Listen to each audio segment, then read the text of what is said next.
In 2016, Joe Shapiro at NPR and I did a story about the Special Management Unit at Lewisburg Penitentiary. Men being forced into cells with other men who they didn't get along with, who there was reason to believe they would have to fight. They were putting them together in tiny, cramped cells for nearly 24 hours a day, and as a result, there was a huge level of violence. And we show that the rates of violence went up. Lewisburg closed soon after we covered that story and moved into this shiny new facility in Thompson, Illinois. So we wanted to know, at Thompson, were things better? We felt an obligation. The men inside Thompson are a really, really high risk. It's a really dangerous, vulnerable thing to talk to a reporter when you're still inside that facility. We had to think about how we could get information. We had to be creative. There's a lot of people invested in keeping this information hidden. We can only learn about what's happening inside of these really opaque, closed-off facilities after years and years of work. We sent letters. We found court filings where people had alleged abuse at Thompson. We talked to family members, and we spoke to lawyers. We spoke to prison officials. We found that conditions at Thompson were just as awful, maybe worse, than at Lewisburg. When I learned about what was happening at Thompson and that the same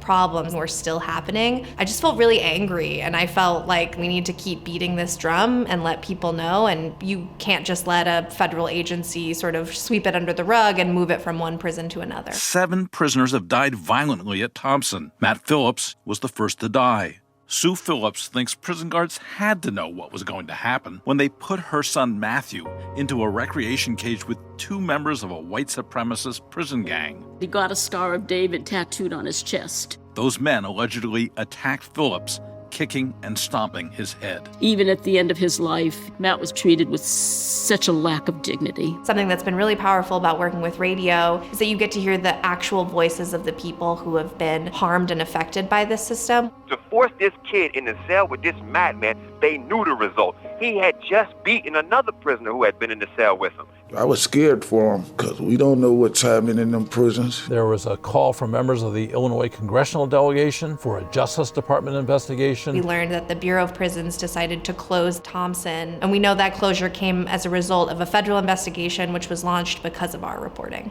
True impact can only happen when you really stay on the story.